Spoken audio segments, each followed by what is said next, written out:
All right. So, welcome everyone. My name is Dasa Daniel. I am graduate senior representative for Division 45.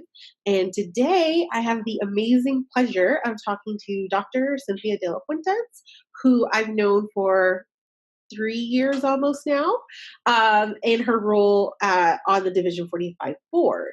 But the reason I wanted to talk to her, because she is one of the few private practice scholars on our board, and she's done a ton of just amazing things, great experiences, and ton of APA just awesomeness. So Division 35, Division 45, I think also some work in 17. And so you have really just had a well-rounded career for still being in private practice. I think that students tend to think you can only do all of these leadership roles or all of this advocacy if you're at a college campus, and that's just not true. So thank you, Dr. De La Fuentes, for joining us. If you want to just introduce yourself and tell us a little bit about your private practice and what you're up to right now. I'd be happy to, and thank you so much for inviting me to do this. It's one of my favorite topics to talk about different career paths in psychology, and I've pretty much touched on a lot of them in my own private in my own personal career. I started off in counseling center work, doing counseling center work. That's what I thought I was going to be, the counseling center psychologist, and I did an internship at UC Irvine. So for those of you who just submitted your rankings, I'm feeling ya. Fingers are crossed. Good luck to you all. We'll keep you in mind on the 23rd for sure. So I started off in counseling center work when I was on internship at UC Irvine. I had an opportunity to teach a class, and I liked it so much I taught 3. And so that was while I was on internship in the year afterwards. And then I got an academic job with Our Lady of the Lake University in San Antonio. At the time, it wasn't APA accredited, and I had told them I was going to spend 2 years with them to help them become APA accredited, and then I was going to do something else, maybe go back to counseling center work. That was actually my plan. I stayed there 2 years. We became APA accredited. I fell in love with teaching, and I was there for 14 years. Somewhere along the way, so I was a tenured professor, and I was a training director, and I did that for 14 years. Somewhere along the way, I started a small private practice, and just to keep my feet in the pool, if you will. And Desa, I have this thing here. Is that okay? Can you hear me okay? Oh, okay, good. I don't know what's showing up on my screen, so I'll just ignore it. So I started a small private practice just to keep my clinical skills, up and running. I enjoyed it very much. It helped me pay off my student loans faster, helped me pay for a car, and then when I decided it was time for me to move away from academia, I moved up to Austin from San Antonio, and had the great fortune of being invited to work in the same private practice office as the great Melba Vasquez. She's our former president of the American Psychological Association and one of my mentors. So I said yes. And I have since been in full-time private practice since 2007. Every once in a while, I'm invited to teach a class, and so I'll do a little bit of adjunct work here and there, and so that's that. Because just to answer or to respond to Desa's comment about you don't have to be in academia to be involved in governance and whatnot. My mentoring was, Melba Vasquez really helped me a lot with my mentoring. And when I was, helped me in mentoring by being a great mentor. And so looking at her, she started off in counseling centers and then went into full-time private practice. And when she was in counseling centers, she was very involved in governance work. She was also dabbled a little bit in academia earlier in her career, but did a lot of APA governance work, a lot of Texas Psychological Association governance work and whatnot. And at some point, she started just dragging me around. And I jokingly say I was her burro. I would carry her bags for her and do whatever she would tell me to do. And that's how I got involved in governance work. And her role modeling was so good that it showed me that I could be a practitioner scholar, an academic and practitioner, and could do a little bit of everything. And I still mentor students, and I still, I'm still involved in all kinds of things. So going into private practice does not at all mean that you can't do anything else. What it does mean is that you don't get paid to do that. So for instance, in academia, and maybe I'm going too fast here, Desa. No, it's great. In academia, there's so much more flexibility. You have your meetings and you have your classes and you have your research and your mentoring and your writing. But, many universities don't have any of those things on a Friday. And so you travel on Thursday evenings, you get to Washington, D.C. if you're working with the APA. You have your meetings on Fridays and Saturdays, sometimes half a day on Sunday. And then you travel back and you start all over again, and you're paid. Your income does not get interrupted. But when you are in full-time private practice, every day you're not in the office is a day you don't get paid. And so that was, I knew that intellectually. It was a rude awakening. And in practice, what do you mean I don't get paid sick leave or paid vacations? Every day I don't work you mean I have to pay twice to go on vacation because I have to take income off because I'm not working for those days, and I have to, it was a rude awakening. But it does provide, quite a bit of flexibility, and certainly a lot of meaning. I get a lot of meaning from my work in private practice. Yeah, so something that you said that kind of stood out to me was about the pairing, the difference between private practice and academia, and how, like, the flexibility is not always there, or you've actually said that to me before in terms of every day that I'm not at my private practice, I'm not getting paid, kind of those things. But I'm wondering for you, like, as you begin to transition from that academia to part-time practice, what were some of, like, the things that surprised you?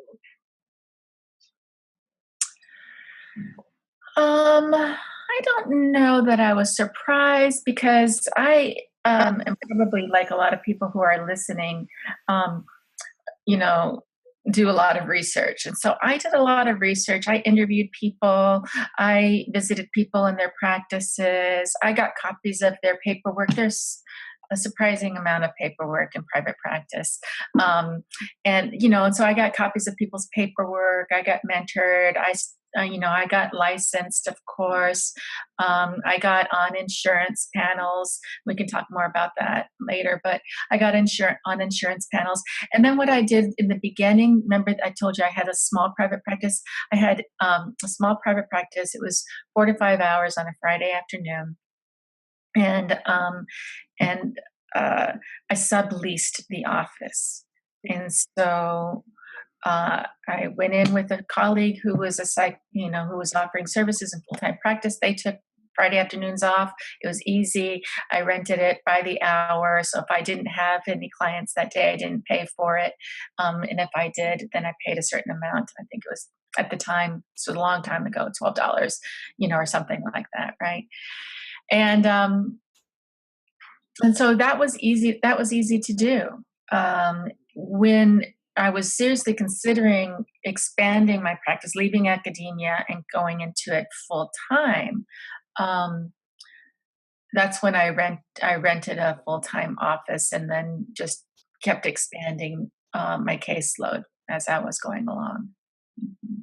Okay, so it wasn't almost like an overnight shift. It was kind of like a gradual shift into full time for you. Yeah, probably there's one thing that did surprise me because nobody told me to pay quarterly taxes.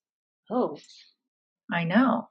People warned me and said 1/3 of all your income is going to go to taxes. They warned me about that. And so I'm like, okay, you know, I've got a little bit of money. I'll save it. I'll put it aside. And then nobody told me that people paid quarterly taxes. I didn't even know what that was. What are you talking about? It's not just that one time a year. And so you can do it one time a year, but you're going to get a little penalty. Um, but nobody told me to do that. And I didn't have a CPA until just a few years ago. And the CPA said, Cynthia, you're losing $250 each time because of the penalty, the fee. And I said, oh, I could go out to a super nice restaurant with $250. I can get my nails done for a year or more. How many massages can I have for $250? And so it was like, that's important. That's important stuff to know. Yeah. Nobody told me about that. Also, nobody told me about getting an EIN. Sometimes they call it a TIN, but it's an employer identification number. And so the people who mentored me before, that's an employee identification number from the IRS. The people who had mentored me before were such a generation that they would just put their social security numbers on everything, on their billing statements. Wow. And now in the day, I know, and and now in this day and age with identity theft being, all too common, I really recommend that therapists get an EIN from the IRS, and you can do it in 5 minutes. It's not a problem. You can do it now. You don't need to do it then. Just hang on to it. So, can you tell us a little bit more about what a CNA is for those of us who don't really understand that whole What a what is? a CNA? Is that what you said for the? It sounds like you got an accountant, a Oh, CNA, a CPA. CPA. A Okay. CPA, a certified public accountant. Yes, ma'am. So, because most of the people that I talked with, when I was researching going into private practice, did their own billing, and they did their own taxes. I thought, okay. They told me how to go about it. They showed me, how to do it, and how to keep a spreadsheet for the budgets and how to keep it for tax purposes. I did it all by myself until 2012, 13, 14, 2014, or 15, 2000, one of those years, 2014 or 15. And, it was a chore. I mean, I did it, but it was a chore. And then what happened was that I was the unfortunate recipient of a random compliance research audit from the IRS. It's not because I did anything wrong, but they wanted to know what psychologists do, in private practice. Those people who take insurance, those people who take cash, those people who do sliding fee, those people who do pro bono work, and they wanted to know how we do our books and how and what some of the vulnerabilities are that we might have. And one of my vulnerabilities was that I was not a CPA, and I didn't know that I could take all the deductions that I qualified for, and I didn't know that I wasn't supposed to take all of an expense off as a deduction. Like I bought office furniture, and it was supposed to be amortized over the years. I didn't know the difference between business travel and some other travel, and so I was allowed to take off all of my meal expenses, for example, and my travel expense when I'm traveling for business, but I'm not allowed to do that when I go out to eat with a colleague and we talk about business. Those kinds of things. And so I now have a CPA, and they help me a lot, and they've saved me a lot of money, and I'm so grateful. And I also got a bookkeeper during that time too. Okay. So for it could just be that you already have found people to do that, but would you recommend like doing the research or in someone in your city to fulfill those roles, or now in like the millennial age there's a ton of online platforms that do that as well? What, like, just for you, what do you think would is working best for you? So I have QuickBooks, and I have tied it to my business account, and and that is super duper helpful. And I also have my bookkeeper is a virtual bookkeeper. So she does, I don't even know where she lives. I think she lives here in town in Austin, I'm pretty sure. But she does my reconciliations for me because I'm not even sure I know what that means. Um, and she communicates with my CPAs who are also virtual. And so they hardly ever need to know me or meet me. And if they do, I can mail them stuff or I can just drive it down to them, like receipts that weren't already in QuickBooks. Like when I travel for certain things, I might not use my card, my business account card. So they are my virtual staff in a way. And I talk to them several times a year. The bookkeeper will send me a bill once a year, and so I know, or once a month, and so I know she's on the job. And so that's helpful. In terms of my recommendations, it depends on what people's skill set is. I certainly would recommend that people consult with a bookkeeper, and it's worth their investment to have them help set up a system for them. And if the individual therapist feels confident that they can manage the system, then certainly manage the system.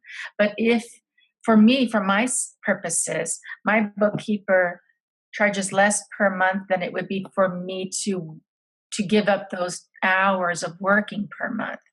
Right. And so it would cost me more if I did. I just didn't know that because I followed what other people had done. Right.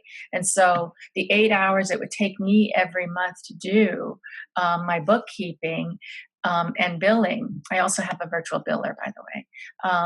The 8 hours a month that it would do that, it takes that, I'm losing, $800 or $900 for doing that when they're less than maybe they're about $400, so I get to save money. Yeah.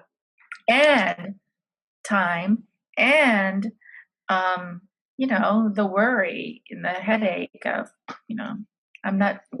it's not my favorite chore, but it's an important one. Yeah, so really tying out like the cost benefit for like the time it takes for you versus Yeah. the time. Exactly. But I certainly recommend consulting with somebody, getting somebody on the front end, starting it up, and then determine what you need. And I also recommend that with the CPA as well. Get that up and going. Again, I used to do my own billing. Now I don't because it's much less expensive for me to have somebody else do it for me than it is for me to do it. And although these professionals cost money, I can make more money than they cost me. So the amount of time that they're saving me, I can put back into my practice. Yeah, and so something that stood out to me was that you had a business account. Was that something you've always had, or was that Yeah. something that church told you? Yeah, it's something that I've always had. There's a pretty good book out there called I think it's called the Indie Consultant, or the IND, it's INDIE Consultant, I think. And June somebody is her last name, but I'm looking down here because sometimes I keep a copy of her book around, but I may have lent it to a client. The Indie Consultant, I think that's what the name is, and she recommends kind of putting them both together because sometimes we use one card or another, or whatever, and that have the bookkeeper figure it out. I kind of grew up in a time when you just keep things separate. And so what I do is I give myself an income off of my private practice money, and I transfer that, twice a month, and transfer money from my business account into my personal account twice a month so that I can pay for my mortgage and my bills, my utilities, and whatever expenses my family has that's not related to the business account. I keep 2 different checkbooks and 2 different debit cards associated with them. Okay. How did you figure out the percentage to pay yourself? Well, first of all, I had a budget, so that helps a lot. And I figured out how much money I needed to make just to get by. And for the longest time, that's all I made. Actually, in the beginning, I lost money because I started my full-time private practice in 2007. And you may not remember, but 2007 and 2008 and 2009 were not happy economic years. And so when I moved from San Antonio to Austin, I sold my house, and I knew that, and in 2008, I bought a new house, but I knew that I needed to save some of that money for the startup costs and for, so I can draw from while my practice came up. And when I first started, people in the business, when I consulted with them, said that the first year you're going to lose money, the second year you'll break even, the third year you'll start making money. And for me, it was at least 2 years in each of the, at least 2 years in the first 2 years, because of the economic downturn that happened. And so I had to siphon off money, but I kept budgets. I kept personal, family budgets, business budgets, and then I was able to, look over a period of time, like 3 months in the spring or 3 months in the summer or in the fall, to be able to tell what my income, my minimum expenses were at home, and what income I needed to give myself. Yeah, absolutely. So I wanted to transition just a little bit and Yeah, yeah. for you to talk about what it's like for you to see clients in a private practice. Like, how do you not just recruit them, but I also think of like pathology, like what kind of DSM disorders are you seeing? And then what kind of supervision, like, or even peer supervision do you have to consult? I'm so glad you asked. So let's see.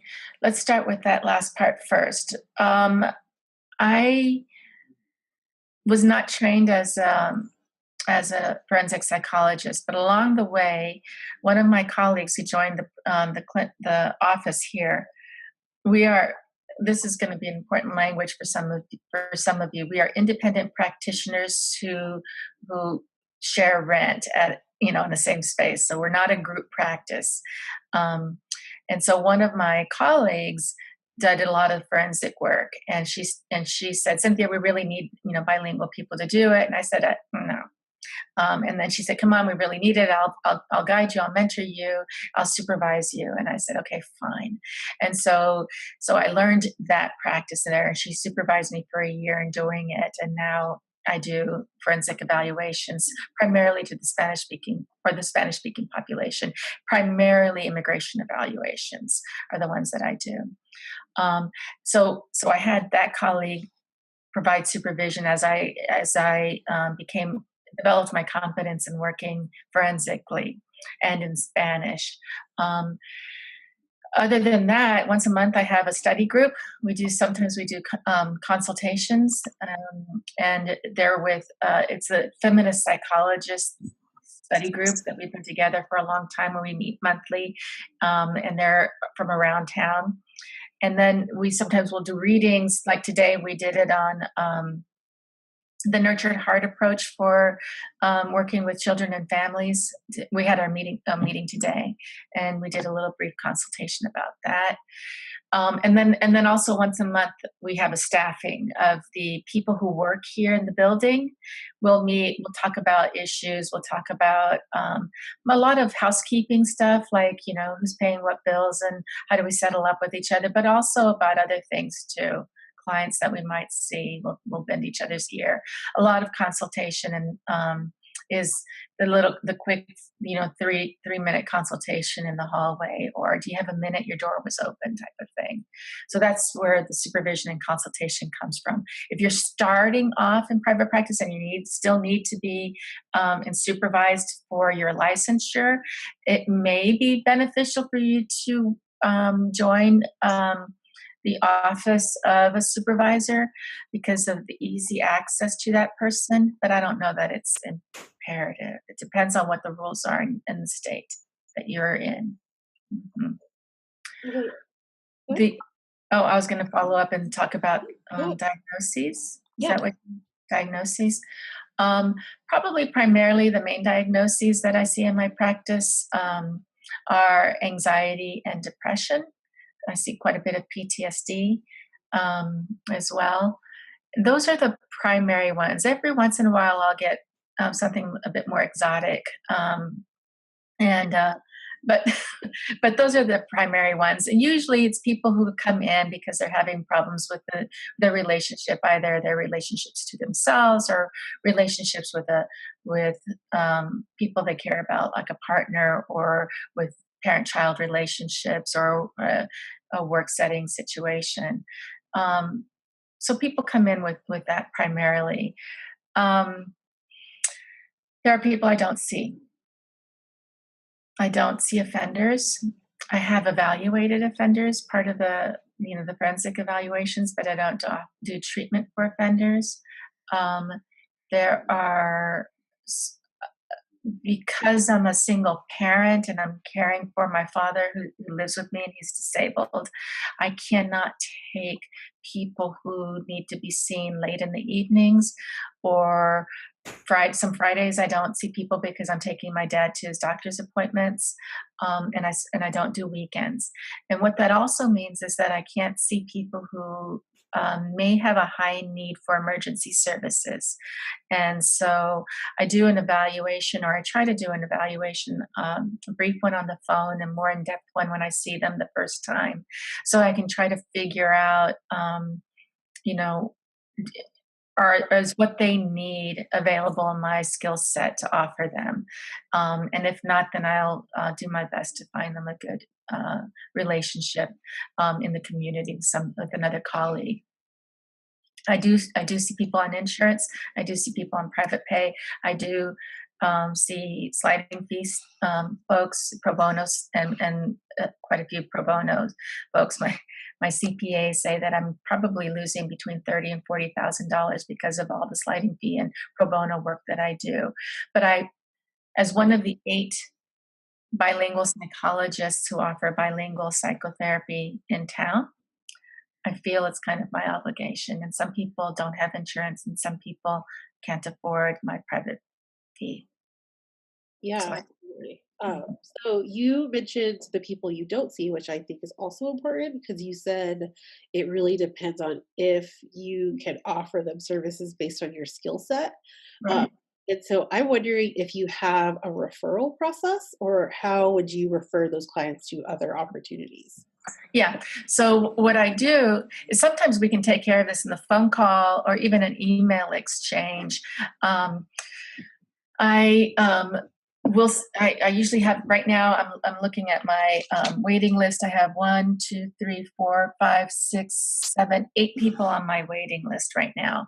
And what I'll do is I'll say to people, right now I have a waiting list. It might be 2 to 3 months before I can get through it. I might have an opportunity here or there, an hour that comes up because somebody cancels, or somebody's on vacation, or but I might not have anything regular for another, several weeks or a couple of months or so.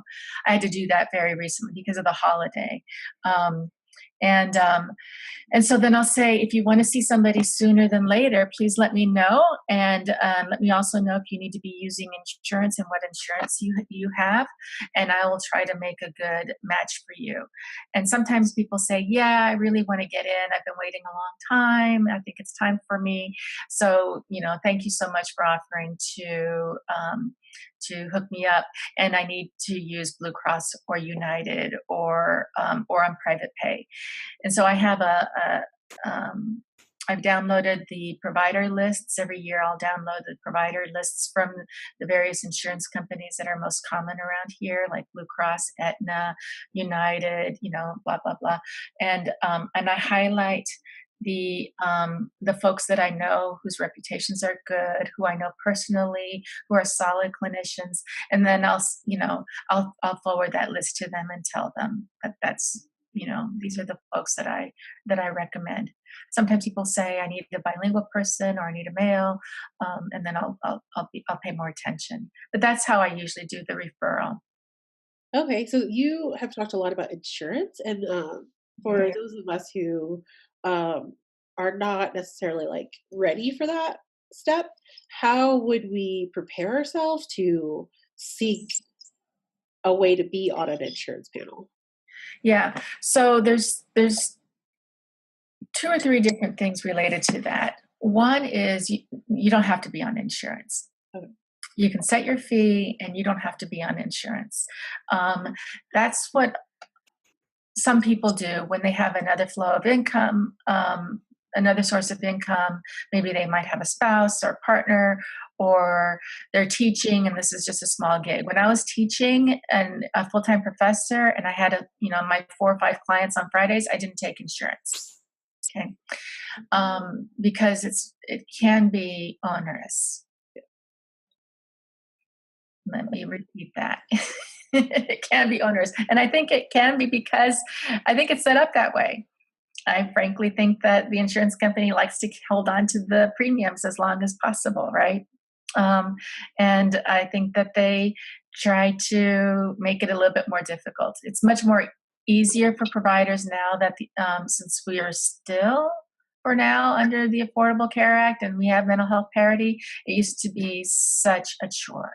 We would be only allowed to see people for 4 sessions or 8 sessions, and then we had to reapply and get them reauthorized, and then they'd review, and then they'd tell us, are you using these treatment strategies, and blah, blah, blah. And we're like, oh my God. So one thing is you don't have to do it. The other thing is that there are a lot of more people who don't do it, but then they'll slide. And so for some people who can afford, I charge $150. And some people can afford that every week, every other week, once a month, whatever. And some people will just pay that. Um, and then other people can afford maybe $120 or $80, right? And so a lot of providers will do private pay, and then they'll just slide around as needed, right? And then there are those of us who do all of the above. And I do private pay, I do sliding fee, and then I'll also do insurance, and then I'll also do a pro bono. Primarily the pro bono folks that I do are special cases of folks who are unemployed, who have an SMI, serious mental illness. I had a guy lived out in the parking lot of my office for a couple of years. And so, of course, he didn't have insurance. And he would just say, if you get a cancellation, knock on my window. If you see my car, knock on my window, type of thing. And I'll say, sure thing. And I saw him for a couple of years pro bono. Um, um, but the insurance process, there are people who out there, billing professionals and insurance professionals, who people hire to get them credentialed. Or you can do it on your own. And there's an application process. And the likelihood is that they'll say no because we have so many people on there. And the likelihood is that they'll say no if you're a doctoral level licensed provider because you're more expensive than their master's level providers. And so they'll say no, or they'll say, okay, but we will only reimburse you $50. But if you're charging $50 feels like an insult because $30 of that is because of the client's copay, right? And so then the insurance is only going to cut you a check for $20. And you're like, what? The same thing with EAPs, they do that as well. But there are some insurances, and I can't make a general statement about which ones because the insurance companies have formulas for what they call an allowable is. So an allowable fee depends on the region that you live in. So Texas alone, which is a huge state, probably has 5 or 6 different regions, and working in Dallas, allowable for one insurance company would be a certain number, but working for Laredo, it would be another number, right, for the same insurance company. And then on top of that, the same insurance company will have different contracts with different employers. And so then that's going to change too. That's how complex it is. But if you get on a good one, talk to your people. You can't talk about it on listservs because there's some rules about that. So you can't talk about fees, what insurances pay on listservs. There's some federal law about trade practices that for some reason or another they're protecting them and not the consumer, but or the providers.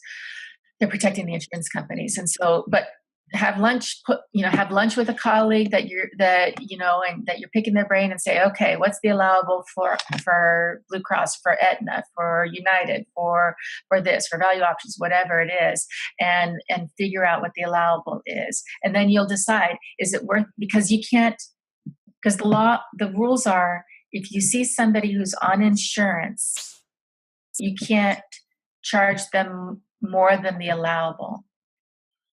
Right? So if I charge $150 for my private pay people, even if my clients are multi-gajillion millionaires, if they have Blue Cross Blue Shield, I have to, and they want to use it, I have to use that. And that pays me $74.42 for 90834 versus $118.32 for 90837, and the difference is 6 minutes. Yeah. Yeah. So there are professionals out there that can help you, and there are colleagues out there that'll tell you how to do it. Yeah, and you've talked a lot about talking to other colleagues, but also mentorship and consultants. Are Mhm. getting like a consultant to look at things that you're doing in your private practice. But I'm wondering, for those of us who are just transitioning or have an idea about a private practice, what would you suggest to finding mentors or finding consultants so that we could ask them these questions without like getting in trouble by the FBI or something? I don't think the FBI really cares that much, but maybe, I don't know. Maybe. For those of you, obviously, you're clinicians here, start with your practicum supervisors. If you like them, start with them. If you don't like them, find somebody else. Find somebody else's practicum supervisors. Um, but start with your practicum supervisors. You already have a relationship with them. When you're in supervision, you'll say, okay, we need to talk about these clients, this therapy modality, and then can we reserve 5 or 10 minutes at the end of our supervision so that I can ask you about the business of practice. That's the phrase or the term, the business of practice, and then you're going to ask them about, what's your model, for private practice? Is it private pay, insurance, sliding, hybrid? What do you recommend? How do you recommend I start? Kind of thing. Do you have a budget? How did you set one up? What are the things on the budget? There are things that I never thought I had to keep receipts for or think about, but there are budgets, and people will help. People, I think I found that people want to help. Yeah. Hmm. So I'm going to open it up to any other. One more thing. Excuse me. One more thing. Join the practice organization. I don't know what APA is doing right now. I think they're good. It seems like they're wanting to expand the practice organization, the C6 part, but right now it's member driven. So join the practice organization, because here's some other consultants. They can consult with you just with your membership dues, practice related legal issues, regulatory issues. They'll help you navigate and negotiate it with insurance panels, with subpoenas. They have resources on billing and reimbursement and working with private health insurance, with diagnostic codes, with Medicare. They'll list your practice.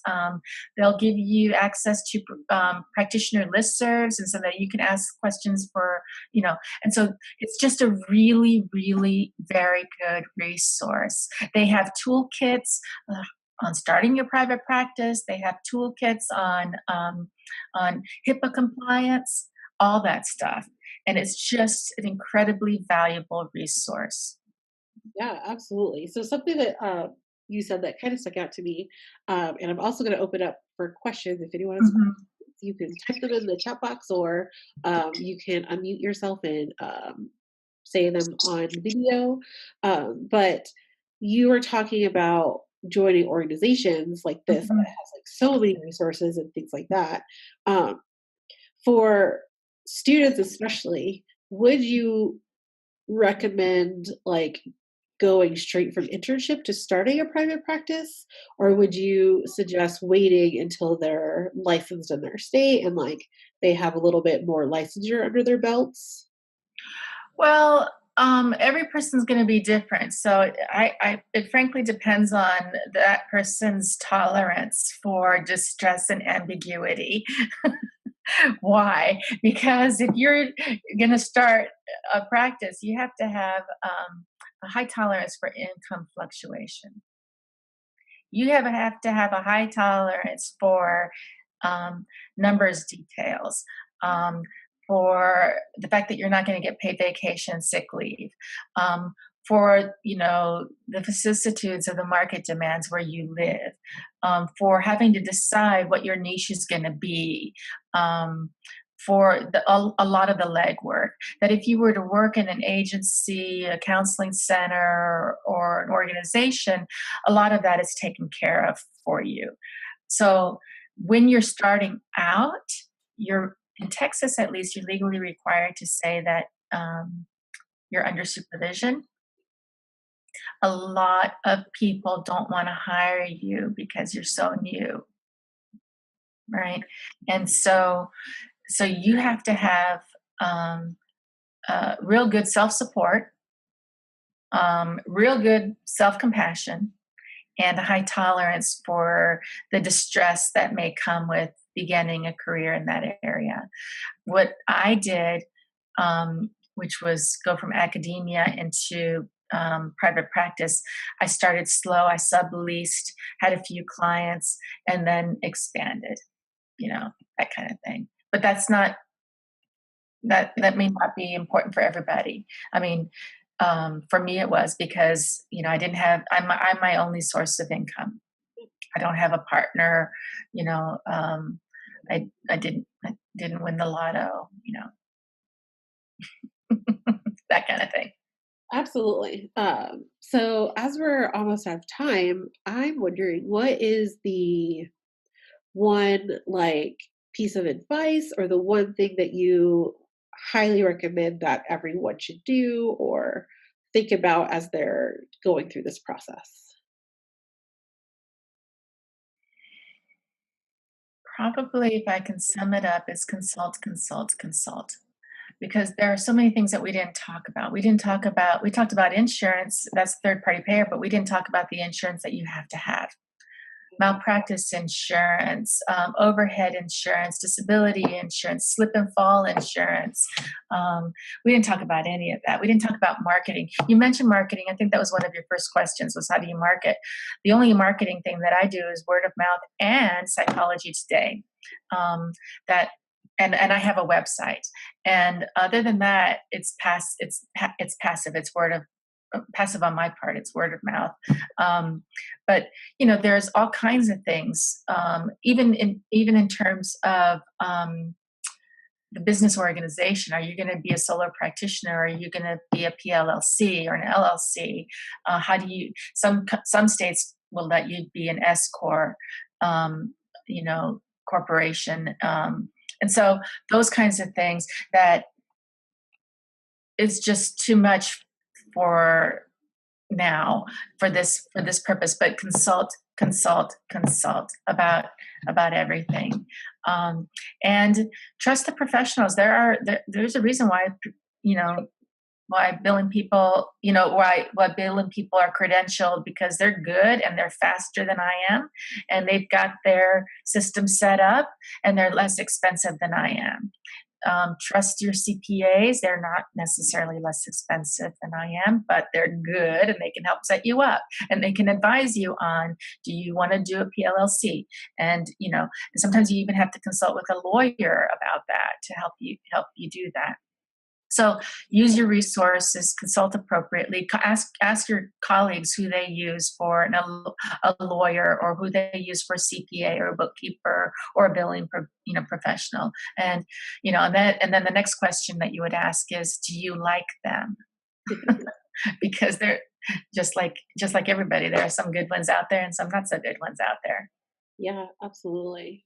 So that'd be my summary: consult, consult, consult. Yeah, absolutely. So something I do want to say. So it is 1:45, so we're a little bit out of time, but I definitely want to thank you so much Mhm. for joining us and taking time out of your private practice to speak to Division 45 today.